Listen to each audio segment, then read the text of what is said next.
하나님의 말씀이 점점 왕성하여 라는 제목으로 하나님 말씀 전하겠습니다. 어느 교회 목사님이 어느 날 성도들에게 이렇게 질문을 했다 합니다. 하나님이 우주를 창조하신 일에 가장 행복한 여자는 누굴까요? 우리 성경의 인물 중에 두 사람만 대보세요. 아무도 대답을 못하자 목사님이 이렇게 답을 말했답니다. 그 두 사람은 하와하고 예수님의 어머니 마리아입니다. 왜 그럴까요? 왜 하와하고 마리아가 성경에 있는 인물들 중에 가장 행복한 여성에 속하게 될까요? 목사님은 그 이유를 이렇게 설명합니다. 하와는 시어머니를 모신 적이 없고 마리아는 며느리를 본 적이 없기 때문입니다. 우리 삶 속에서 가장 쉽게 경험할 수 있는 갈등의 지점이 바로 이 부분이 아닐까 싶어요. 우리 가정에서 항상 보게 되는 갈등 중에 하나가 이 고부간의 갈등이죠. 그도 그럴 것이 우리가 알고 있는 이 가정이라는 공간이 가장 행복한 공간이고 혈연적으로 잘 묶여있는 공간이고 안정된 공간이지만 그 속에서도 사실은 갈등이 존재한다는 것이죠. 근데 그 이유가 뭘까? 왜 며느리와 시어머니 사이에 갈등이 존재하게 되는 것일까? 가족이라 하면 혈연으로 묶여있는 게 가족인데요. 그런데 이 가정 안에 유독 혈연이 아닌 관계로 묶여있는 관계가 있어요. 가족이지만 혈연 사이가 아닌 관계가 어떤 관계죠? 쉽게 얘기하면 부부 관계죠. 우리 부부 피 한 방울 안 섞여 있습니다. 또 뭐 어떤 사람 관계가 있을까요? 며느리하고 시어머니 그리고 사위하고 장인이 그런 관계죠. 그러나 이제 부부 사이는 혈연적 끈보다는 사랑의 더 강한 사랑의 끈으로 묶여있기 때문에 안정적이지만 이 며느리와 시어머니 사위와 장인은 그렇지가 않다는 거예요. 혈연의 끈도 아니고 더군다나 사랑의 끈은 더 아니고 오로지 법적인 관계로만 묶여있는 사이가 바로 이 며느리와 시어머니, 사위와 장인이라는 거죠. 그래서 갈등이 있다는 거죠. 그 중에서도 이 며느리와 시어머니 사이와 이 사위와 장인 사이 중에 어디가 더 갈등이 심할까요? 왜 그럴까요? 모르겠어요. 여자들이어서 그것보다는 아마 남자들보다는 함께 부딪히는 시간이 더 많아서 일 거라는 생각도 해보게 됩니다. 어느 고부간의 편지가 있어 소개합니다. 며느리가 시어머니에게 이렇게 화가 나서 편지를 했어요. 어머니 아버님 보셔요. 우리는 당신들의 기쁨조가 아닙니다. 나이 들면 외로워야 맞죠. 그리고 그 외로움을 견딜 줄 아는 사람이 성숙한 사람이고요.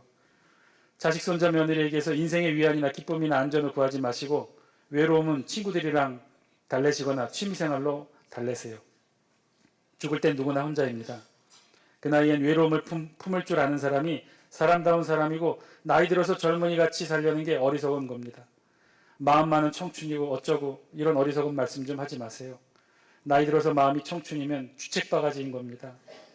나이 든다는 건 나이라는 권력이 생긴다는 게 아니라 자기 삶이 소멸해 간다는 걸 깨닫고 혼자 조용히 물러나는 법을 배우는 과정임을 알아야 합니다. 그리고 전화를 몇 개월에 한 번을 하든 1년에 한 번을 하든 아니 영영 하지 않아도 그것이 뭐가 그리 중요하세요. 그것 가지고 우리 애들 아빠 그만 괴롭히세요. 마지막으로 이번 설날에 승훈이랑 병훈이 데리고 몰디브로 여행 가니까 내려가지 못해요. 그렇게 하시고 10만 원 어머니 통장으로 입금해 나왔으니 찾아 쓰세요. 이 편지를 며느리한테 받고 시어머니가 답장을 씁니다. 고맙다 며느라. 형편도 어려울 텐데 이렇게 큰 돈 10만 원씩이나 보태주고.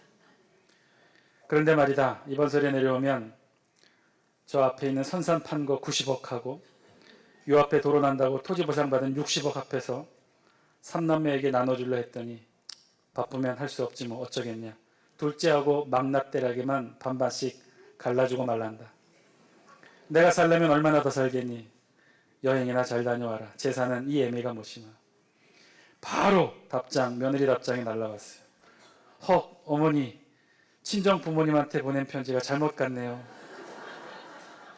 친정에는 몰디브로 간다고 하고서 연휴 내내 시댁에 있으려고 했거든요.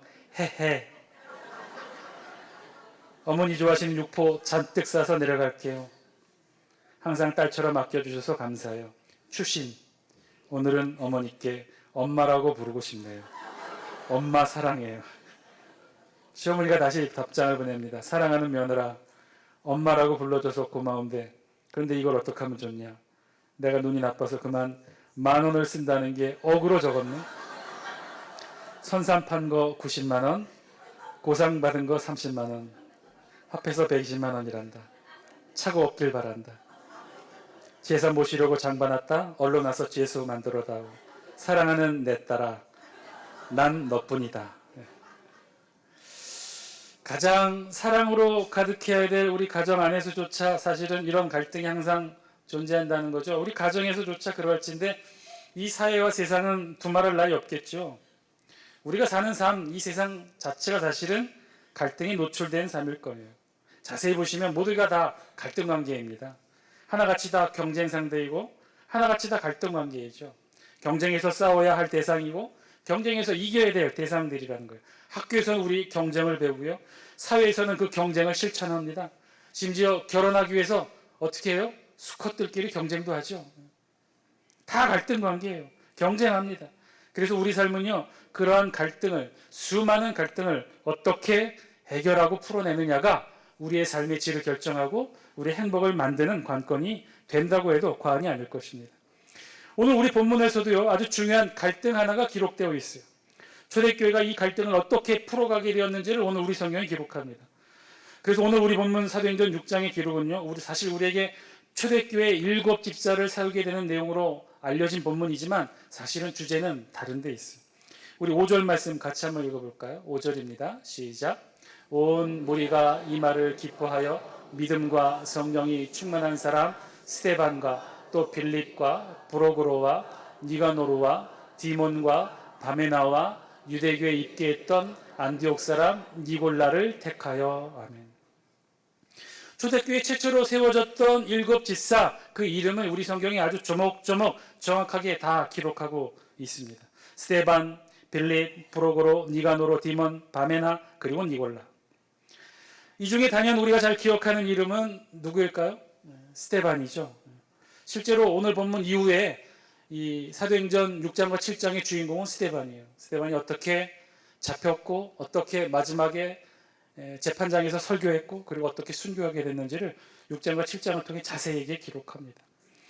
그래서 그런지 오늘 7명의 집사를 기록하는 그 이름을 기록하는 자리에 유독 이 스데반만 추가적인 설명을 덧붙여 기록하고 있어요. 뭐라고 스데반을 기록하죠? 오늘 5절 말씀해 보니까 믿음과 성령이 충만한 사람 스데반. 믿음과 성령이 충만한 사람이라고 스데반을 덧붙여 기록합니다. 스데반의 이름은요, 이 헬라어 발음으로는 스테파노스 혹은 스테판이라고 해요. 그 뜻은 면류관이라는 뜻입니다. 이름의 뜻도 특별하죠. 특별한 이름답게 초대교회 7 집사 가운데 가장 뛰어난 족적을 남긴 인물이 바로 스데반입니다. 그리고 두 번째 이름은요, 빌립이에요. 빌립 헬라어 이름은 필리포스 혹은 필립. 그 뜻은요, 말을 사랑하는 자라는 뜻이랍니다. 말을 사랑하는 자. 이 7 집사 가운데 스데반을 제외하고 유일하게 그의 행적이 사도행전에 기록된 인물이기도 하고요. 그 이름의 뜻처럼 말을 사랑하는 자라는 이름의 뜻답게 이 빌립은 전도자로 알려졌어요. 사마리아에 가서 이방인에게 복음을 전했고 병자를 고쳤고 에디오피아 내시에게도 복음을 전하고 세례를 베푼 인물로 우리 성경이 기록합니다. 성경이 기록되어 있지는 않지만 후대에 전해지는 전승자료에 의하면 빌립은요, 초대교회 감독이 되었다고 해요. 여러분, 감독이라 하면요, 오늘날 누구에 굳이 빗댄다면 누구에 비유할 수 있냐면 우리 노회장에 빗대어 말할 수 있어요. 노회장이 됐다는 거죠. 세 번째 기록된 이름은 브로고로, 헬라어 발음으로는 프로코로스. 성경의 기록은 없지만 다른 전승 자료에 의하면요, 그도 어떤 인물로 알려졌냐면 사도 요한과 함께 요한복음을 함께 필사 기록한 서기였어요. 사도 요한의 서기였어요. 그리고 나중에는요, 외경 요한행전을 기록한 저자로도 알려진 인물이 바로 브로그로입니다. 그도 나중에 초대교회 감독이 됩니다. 네 번째 집사는요, 니가노르였죠. 니가노르. 헬라어 발음으로는 니카노르. 이름의 뜻은 승리라는 이름의 뜻이랍니다. 그도 전승에 의하면 스데반과 같이 순교했다라고 기록하고 있습니다. 다섯 번째 집사 디몬, 헬라어 발음은 티몬이에요. 티몬. 그 뜻은 같이 있음이라는 뜻입니다. 전승에 의하면 그도 보스트라 지역의 감독이 되었다고 기록합니다.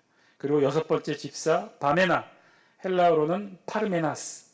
이름의 뜻은 견고한이라는 뜻이고요. 전승에 의하면 그는 로마 황제 트라이안 황제의 박해 때 빌립보에서 순교한 것으로 기록되어집니다. 그리고 마지막 7번째 집사 니골라, 헬라어 발음으로는 니콜라스. 뜻은 백성의 정복자라는 뜻이고요. 그런데 스데반과 마찬가지로 이 니골라도 특별한 수식어를 하나 달고 있죠. 우리 5절 말씀 다시 한번 보여주시겠어요? 이 니골라 앞에 어떤 수식어가 붙어있나요? 유대교에 입교했던 안디옥 사람 니골라를 택하여. 이게 무슨 뜻일까요? 유대교에 입교한 안디옥 사람 니골라. 유대교에 입교한 안디옥 사람, 즉 유대교에 입교한 안디옥 사람이라 했으니까 이방인이겠죠. 유대교에 입교한 이방인이라는 거예요. 이게 무슨 말일까? 우리 유대의 역사에서 보면요, 디아스포라 유대인이 있었죠. 제가 계속해서 말씀드렸는데 디아스포라의 뜻은 흩어진 이런 뜻이고요. 전 세계에 흩어진 유대인들이 있었다는 거예요. 디아스포라 유대인이. 이 디아스포라 유대인들이 제일 처음 발생하게 될 때는 어디로 보냐면 유대가 바벨론에 의해 멸망당하고 그리고 포로로 끌려가고 나라가 없어진 때 전 세계 각지에 유대인들이 흩어지게 되죠. 그때부터 디아스포라 유대인들이 시작되게 되었다라고 봅니다. 우리나라도 마찬가지. 우리나라도 디아스포라 한인들이 있죠. 전 세계에 흩어진 한인들의 숫자가 대략 지금 추정컨대 800만 정도 된다고 합니다. 굉장히 많은 숫자죠. 우리도 마찬가지예요. 우리도 이렇게 한인들이 전 세계에 흩어져 살게 된 단 하나의 이유는요, 우리나라에 변고가 생기고 변란이 생기고 외세의 침입을 받았을 때 가장 많이 이렇게 흩어졌어요. 언제 가장 많이 디아스포라 유대인들이 생겼을까요? 일제시대 때 제일 많이 생겼다고 합니다. 유대도 마찬가지였어요.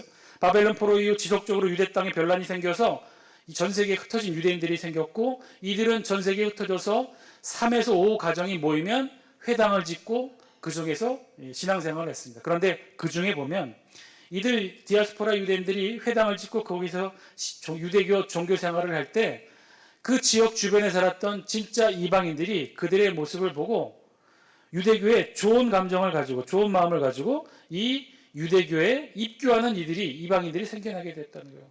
다 늦은 나이에 할례까지 받으면서 유대교에 입교했던 이방인들이 있었다는 거예요. 오늘 본문의 5절에 보니까 니골라가 그런 사람이었다는 거예요.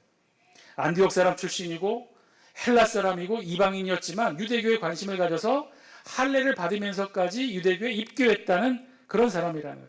그런 사람이 다르게 얘기하면 나중에 이방인이었지만 정통 유대인이 되어서 7 집사가 되었다라고, 마지막 7번째 집사가 되었다라고 우리 성경이 기록합니다. 자, 좀 길게 7 집사의 이름에 대해서 좀 설명을 드렸는데요. 그런데요, 사실 오늘 우리 본문 5절에 기록된 이 7 집사의 이름들에는 아주 중요한 비밀이 담겨 있어요. 마지막 7번째 니골라를 설명하는 수식어가 유대교에 입교한 안디옥 사람, 유대교에 입교한 이방인이라는 말이 진짜 의미하는 뜻은 무엇일까? 즉 이 말인지군요, 7명의 집사들 중에 오직 니골라만이 유대교에 입교한 이방인이라는 뜻이겠죠. 그러면 나머지 6명은 어떻다는 뜻인가요? 나머지 6명은 유대교에는 입교하지 않은 거예요.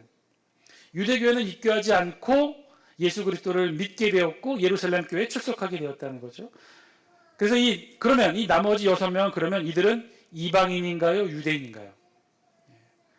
오늘 우리 성경 5절이 이렇게 자세하게 이들의 이름을 강조하여 기록한 이유에는 이 사실을 우리에게 알려주려고 했던 거예요. 오늘 초대교회 설명에 의하면요, 이 6명은요, 이 7명까지 다 합쳐서 이 7명의 집사들은 이방인이었을까요? 유대인이었을까요? 아니, 정확하게 하면 이방인 출신 그리스도인이었을까요? 유대인 출신 그리스도인이었을까요? 사진 한 장 보여주시겠어요? 이들의 이름을 자세히 설명드린 이유가 바로 여기 있는데요. 여러분 보시기에 왼쪽부터 이들의 이름이 맨 밑에 하단에 헬라어로 기록되어 있죠. 파르메나스, 바메나를 가리키고요. 니콜라스, 니골라입니다. 필립 혹은 필리포스, 빌립을 가리키고요. 스테판, 가운데가 스테파노스, 스테반 집사를 가리킵니다. 그리고 티몬, 디모니를 가리키고요. 니카노르, 니가노르를 뜻합니다. 프로크로스, 브로고로를 뜻합니다. 이 7명의 이 초대교회 집사들의 이름을 자세히 보니 이 이름들이요, 정통 유대인들의 이름이 아니었다는 거예요. 정통 유대인들의 이름은 어떻죠? 베드로, 마태, 마가, 요한, 바울, 사울, 다윗, 이런 이름들이 정통 유대인들, 히브리 발음의 히브리 이름들이에요. 그런데 이들은 그런 이름이 아니었다는 거예요. 이들은 하나같이 다 헬라 이름들이었다는 거예요. 예, 맞아요. 오늘 본문에 기록된 초대교회 최초로 세워진 7집사, 7명의 직분자들은요, 사실 다 이방인 출신 그리스도인들이었다는 거예요. 이들 이름이 말해주고 있듯이 이들 모두 다 이방인들이었다는 거죠. 정확하게는 헬라인들이었다는 거예요. 오늘 우리 성경의 표현대로라면요, 1절의 표현대로라면 헬라파 유대인들이었다는 것이죠. 아니 목사님 그게 뭐 그리 중요하다고 이렇게 길게 설명합니까? 중요해요. 오늘 이것이 너무나 중요해요. 초대교회 7집사 모두 사실은 헬라파 유대인들이었다는 거예요. 이방인 출신 그리스도인들이었다는 사실이 너무나 중요하다는 거예요. 그러면 어떻게 이런 일이 가능하게 되었을까? 지금 우리가 살펴보고는 건요, 유대 땅 예루살렘 한가운데 있는 예루살렘 교회에 최초로 7명의 직분자들이 세워졌는데 그들 모두 다 이방인 출신 그리스도인들이었다. 헬라인들이었다는 거예요. 그럼 왜 우리 초대교회는 왜 7집사를 왜 헬라인으로 세워지게 되었을까? 그 이유를 오늘 우리 성경이 설명해 주고 있어요. 그 시작은 1절부터 시작합니다. 우리 다 함께 1절 영상을 통해 함께 읽습니다. 시작. 그때 제자가 더 많아졌는데 헬라파 유대인들이 자기의 과부들이 매일의 구제에 빠짐으로 히브리파 사람을 원망하니. 아멘. 그때는 언제를 가리키느냐? 그때의 제자가 더 많아졌는데 그 시점을 가리키는데 그때는요, 바로 5장 마지막 제절을 가리킵니다. 5장 마지막 제절 5장 42절 영상을 통해 함께 읽습니다. 시작. 그들이 날마다 성전에 있든지 집에 있든지 예수는 그리스도라고 가르치기와 전도하기를 그치지 아니하니라. 아멘. 지난 말씀 여러분 기억하셔요? 사도들이 사내들인 공의회에서 사도계파들에 의해 그렇게 핍박받고 죽음의 위기까지 처해져 있지만 간신히 하나님의 은혜와 도움으로 풀려났어요. 그랬는데 사도들이 어떻게 했느냐? 그럼에도 불구하고 성전에 있든지 집에 있든지 예수는 그리스도라고 가르치기와 전도하기를 그치지 않았다고 그랬어요. 그리고 6장 1절로 이어져요. 바로 그때에 어떤 일이 일어났느냐? 제자가 더 많아졌다. 그런데 제자가 더 많아졌는데 문제가 생겼다는 거예요. 어떤 문제냐? 갈등이 생겼다는 거예요. 갈등이 생기기 시작했다는 거예요. 어떤 갈등이에요? 헬라파 유대인들이 자기의 과부들이 매일 구제에 빠짐으로 누구를 원망했다? 히브리파 사람들을 원망했다. 즉 헬라파 유대인이 있었고 히브리파 유대인이 있었어요. 이방인 출신 그리스도인이 있었고 유대인 출신 그리스도인들이 초대교회 예루살렘 교회 안에 함께 동거했는데 이들 사이에 갈등이 있었다는 거예요. 헬라파가 그래서 히브리파를 원망했다는 거예요. 여러분, 초대교회가 어떤 생활을 했다고 우리 성경이 사도행전이 계속해서 앞에서부터 2장부터 계속 기록하고 있죠. 우리 초대교회는 놀라운 기적과 같은 그런 신앙의 삶의 공동체를 이루었다고 그랬죠. 대표적인 말씀이 사도행전 2장 45절에 이렇게 기록되어 있어요. 영상을 통해 같이 한번 읽습니다. 시작. 또 재산과 소유를 팔아 각 사람의 필요를 따라 나눠주며. 우리 초대교회가 이런 일을 했다는 거예요. 기적과 같은 일이었죠. 재산과 소유를 성도들이 모두 다 팔아 교회의 공동재산으로 만들었고 그 공동재산으로 뭐 했느냐? 저축한 것이 아니라 건축한 것이 아니라 뭐 했냐고요? 각 사람의 필요에 따라 구제하는 일들을 했다는 거예요. 오늘 성경 1절의 표현에 의하면요, 초대교회가 이 공동의 재산으로 매일의 구제를 했다고 그랬어요. 매일매일 구제를 했다고 그랬어요. 특히 그 대상이 생계 유지가 어려운 과부들을 매일매일 구제의 대상으로 초대교회가 섬겼다는 거예요. 그런데 여기서 문제가 생겼다는 거죠. 초대교회 이 매일의 구제에 누가 빠지게 된 거예요? 유독 헬라파 과부들이 언제부턴가 조금씩 제외되기 시작했다는 거예요. 자, 그러면 왜 이런 일들이 발생하게 되었을까요? 왜 초대교회에 이런 차별 아닌 차별이 이루어지게 되었을까? 그것은요, 먼저 초대교회를 이루는 이 헬라파 유대인들과 히브리파 유대인, 이방인 출신 그리스도인들과 유대인 출신 그리스도인들을 잘 알아야 돼요. 우리가 생각하기에는 그저 우리 장수교회 안에도 지금 등록해서 다니고 있는 새가족들이 있고 원래부터 계속해서 계시는 그분들을 뭐라고 해야 될까요? 새가족의 반대인 우리 새가족 환영회 때 늘 제가 쓰는 말이 있는데 여러분들은 오늘부터 이제 새가족이 아니라 헌가족입니다라고 제가 이렇게 했는데 그럼 우리 교회 안에 새가족과 헌가족이 있고 그런데 서로 갈등이 있다? 그런 건가요? 왜 갈등이 있죠? 물론 갈등이 없을 수는 없겠지만 근데 오늘 성경에 말하고 있는 갈등은요, 그런 정도의 차원의 갈등이 아니에요. 왜냐? 헬라파 유대인들 혹은 히브리파 사람들 우리 성경에 표현하고 있는데 이 헬라파 유대인들을 하면 누구를 가리키냐면요, 헬라 풍습이나 관습에 익숙해 있으면서 주 언어로 헬라어를 사용하는 사람들. 히브리파 사람들은 누구를 가리켜요? 팔레스틴 유대 땅에 태어나고 자라서 유대 풍습을 따르고 그리고 아람어를 사용하는 사람들. 아람어는 히브리어와 매우 비슷한데 평민들이 사용하는 그런 언어예요. 예수님도 아람어를 쓰셨어요. 히브리어 아니에요. 히브리어는 이미 이때만 해도 벌써 고어가 됐고 어려운 언어가 됐어요. 예수님이 사용하셨던 엘리 라마 사박다니 고르반 달리다쿰 다 아람어예요. 그러니까 이 아람어를 쓰는 히브리 사람들과 헬라어를 사용하는 헬라 사람들로 나눠지게 되었다는 거예요. 즉 이들 안에 있는 갈등은요, 그저 먼저 와 있고 나중 온 사람들의 정도의 차이의 갈등이 아니라 어떤 갈등이에요? 의사소통 자체가 잘 어려운 언어의 문제의 갈등을 가졌던 거예요. 아예 말이 달랐다는 거죠. 사용하는 언어가 달랐어요. 의사소통에 많은 문제가 있었던 거예요. 자, 문제가 생겼습니다. 갈등이 있었던 거죠. 헬라파 유대인들과 히브리파 유대인들 사이에 언어 문제로 갈등이 생겼어요. 그래서 헬라파 언어를 잘 몰랐던 헬라어를 잘 몰랐던 이들이 헬라파 과부들이 자꾸 매일의 구제에 빠지게 되었다는 거예요. 자, 그러면 초대교회는 이 문제를 어떻게 풀었을까요? 2절 우리 성경 같이 한번 읽겠습니다. 시작. 12사도가 모든 제자를 불러 이르되 우리가 하나님의 말씀을 제쳐놓고 접대를 일삼는 것이 마땅하지 아니하니. 그런데 좀 이상하죠? 1절에서는 갈등의 당사자가 누구였어요? 헬라파와 히브리파, 이방인 출신 그리스도인과 유대인 출신 그리스도인들 사이의 갈등이었는데 2절에 보니 지금 뭐라고 고백해요? 사도들이 그거 우리들 문제다, 우리들 탓이다라고 돌리고 있어요. 왜 그럴까요? 2절의 말씀으로 보면요, 초대교회 매일의 구제를 담당하고 있던 자들이 누구였다는 거예요? 사도가 그 일을 했다는 거예요. 사도들이 12사도가 그 일을 담당했다는 거예요. 매일의 구제를 바로 12명의 사도들이 담당했다는 거예요. 그것도 그 표현을 아주 적나라하게 자조력 표현을 하고 있죠. 뭐라고요?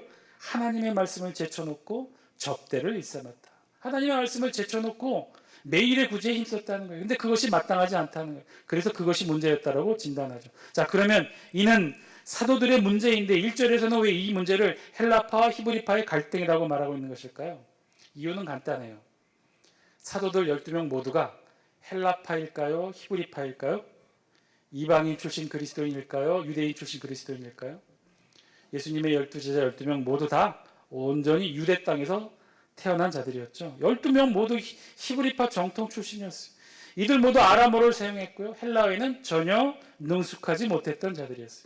이들 사도들이 주도가 되어 진행된 매일의 구제에서 그러니 자연스럽게 언어의 장벽이 있었던 헬라파 과부들이 구제에서 소홀하게 되고 제외되게 됐던 거죠. 매일의 구제는요, 사실상 매일 하는 식사 봉사였어요. 초대교회는요, 매일매일 음식을 만들어서 어려운 이웃들에게 식사 봉사를 했던 거예요. 특히 그 대상이 과부인 경우는요, 이 매일의 식사에서 빠지게 되면 그냥 불편한 정도가 아니라 이 과부는 끼니를 굶어야 했어요. 매우 안타까운 사정이었던 거죠. 자, 어쨌든 사도들은 자신들의 잘못을 인정하고 그 대책을 제시합니다. 그 대책이 뭐예요? 3절, 4절 말씀 같이 한번 읽겠습니다. 시작. 형제들아, 너희 가운데서 성령과 지혜가 충만하여 칭찬받는 사람 7을 택하라. 우리가 이 일을 그들에게 맡기고 우리는 오로지 기도하는 일과 말씀 사역에 힘쓰리라 하니. 아멘. 여러분, 그 문제의 해결이 무엇이었나요? 7 집사를 세우는 일이었어요. 7 집사를 세워서 그들에게 이 매일의 구제 사역을 맡기고 사도들은 기도와 말씀 사역에 전념하겠다는 것이죠. 그랬던 거예요. 여러분, 그렇게 해서 7 집사가 세워지게 됐던 거죠. 초대교회 매일의 구제 사역에 헬라파 가부들이 빠지게 되고 이러한 갈등을 해결하기 위해 우리 초대교회가 선택한 방법은 7 집사를 세워 이들에게 구제 사역을 맡기도록 했던 거예요. 아하, 이제 알겠어요. 자, 그러면 헬라파 과부들이 빠지지 않도록 하기 위해 어떻게 해요? 헬라어에 능통한 이들, 헬라어에도 능통하고 아람어에도 능통한 이들을 중심으로 뽑다 보니 7 집사 대부분이 누구였어요? 헬라어에 능통한 이방인 출신 그리스도인들이 세워지게 되었던 거예요. 아니, 더 정확하게 비율로 보면 한 6대1 정도가 되었겠죠. 마지막 7번째 니골라는 그래도 이방인이었지만 유대교에 입교했던 할례까지 받았던 정통 유대인이었기 때문에 형식적으로는 한 6대1 정도의 비율을 맞췄던 거죠. 근데 그것도 사실은 균형이 아니었죠. 똑같이 5대5로 하던가 아니면 뭐 4대3 비율을 해야 할 텐데 그냥 7 집사 모두 헬라어에 능통한 이방인들로 세웠던 거예요. 왜냐하면 12사도가 이미 다 히브리파 유대인들이었기 때문에 그랬다는 것이죠. 자, 어쨌든 우리 초대교회는요, 최초의 7 집사는 바로 이런 연유로 헬라 이름들을 가진 이방인 출신들로 세워지게 되었다는 거예요. 자, 그랬더니 결과가 어떻게 됐습니까? 이 방법이 효과가 있었을까요? 당연히 효과가 있었어요. 앞으로 헬라파 과부들은 매일의 구제에 빠지는 일이 없어졌고요. 그리고 그뿐이 아니라 더 놀라운 일이 초대교회 안에 일어나게 되었다라고 우리 7절 말씀이 기록합니다. 우리 영상을 통해 함께 읽습니다. 시작. 하나님의 말씀이 점점 왕성하여 예루살렘에 있는 제자의 수가 더 심히 많아지고 허다한 제사장의 무리도 이도에 복종하니라. 아멘.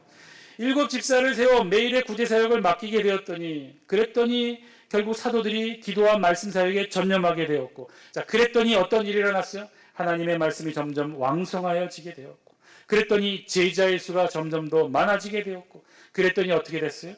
허다한 제사장의 무리도 이도에 복종하게 되었다.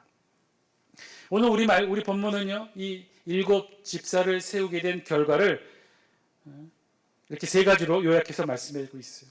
첫 번째는 하나님의 말씀이 왕성하게 되었다는 거예요. 당연하겠죠. 사도들이 기도와 말씀에 전념하게 되었으니까 하나님의 말씀이 왕성하게 된 것, 초대교회 안에 하나님의 말씀이 왕성하게 된 것, 당연한 결과일지도 몰라요. 그런데 이게 굉장히 중요한 사실이에요. 중요해졌어요.